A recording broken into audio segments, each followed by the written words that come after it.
ಕಾಂಗ್ರೆಸ್ಸಿನವರು RSS ನ ಅವಹೇಳನ ಮಾಡಿ ಭಯೋತ್ಪಾದಕ ಸಂಘಟನೆ ಅಂತೆಲ್ಲ ಕರೆಯುವಾಗ DK ಶಿವಕುಮಾರ್ ಅವರು ಮಾತ್ರ ಯಾಕೆ ಹೀಗೆ ಹೇಳ್ತಾರೆ? I know how RSS is building institutions in Karnataka. They are acquiring every schools in every district, taluk headquarters, investing lot of money.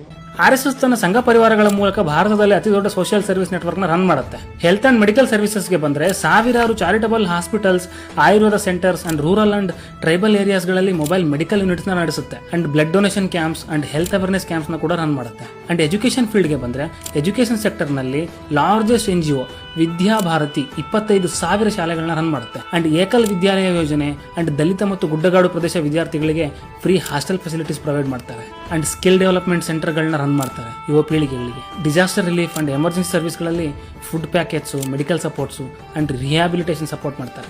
Social and community ಸರ್ವಿಸಸ್ಗೆ ಬಂದ್ರೆ awareness campaigns against alcohol and drug abuse ನ conduct ಮಾಡ್ತಾರೆ. Environmental ವರ್ಕ್ಗೆ ಬಂದ್ರೆ tree plantation drives, water conservation, check ಡ್ಯಾಮ್ಗಳನ್ನ ಕಟ್ಟೋದು, cleaning reverse, ಮಳೆ ನೀರಿನ ಕೊಯ್ಲಿನಂತಹ ಕೆಲಸಗಳನ್ನ ಮಾಡ್ತಾರೆ. ಕಲ್ಚರಲ್ ಅಂಡ್ ನ್ಯಾಷನಲ್ ವ್ಯಾಲ್ಯೂಸ್ಗೆ ಬಂದ್ರೆ ನಮ್ಮ ಹಬ್ಬಗಳನ್ನ ಅಂಡ್ ಯೋಗ ಕ್ಯಾಂಪ್ ಅಂಡ್ ನಮ್ಮ ಆರ್ಟ್ ಅಂಡ್ ಮ್ಯೂಸಿಕ್ ನ ಪ್ರಮೋಟ್ ಮಾಡ್ತಾರೆ. ಹಲವು ರಿಪೋರ್ಟ್ಗಳ ಪ್ರಕಾರ RSS ನ ಸಂಘ ಪರಿವಾರಗಳು ಸುಮಾರು 1.5 ಲಕ್ಷ ಸರ್ವಿಸಸ್ ನ ರನ್ ಮಾಡ್ತಾರೆ in the field of education, health, tribal welfare and rural ಡೆವಲಪ್ಮೆಂಟ್ಗಳಲ್ಲಿ. ಗೋಡ್ಸೆನೂ ಕೂಡ ಒಬ್ಬ RSS ನವರು ಅಂತ ಹೇಳಿ ಗಾಂಧೀಜಿಯನ್ನ ಕೊಂದ ಗೋಡ್ಸೆ ಅಂತ ಬರೆದ ಇತಿಹಾಸ ಗೋಡ್ಸೆ ಗಾಂಧೀಜಿಯವರನ್ನು ಏಕೆ ಕೊಂದ ಅನ್ನೋದನ್ನ ಬರೆದಿದ್ರೆ ಬಹುಶಃ ತುಂಬಾ ಜನರ ಒಪಿನಿಯನ್ ಚೇಂಜ್ ಆಗಿರ್ತಿತ್ತು.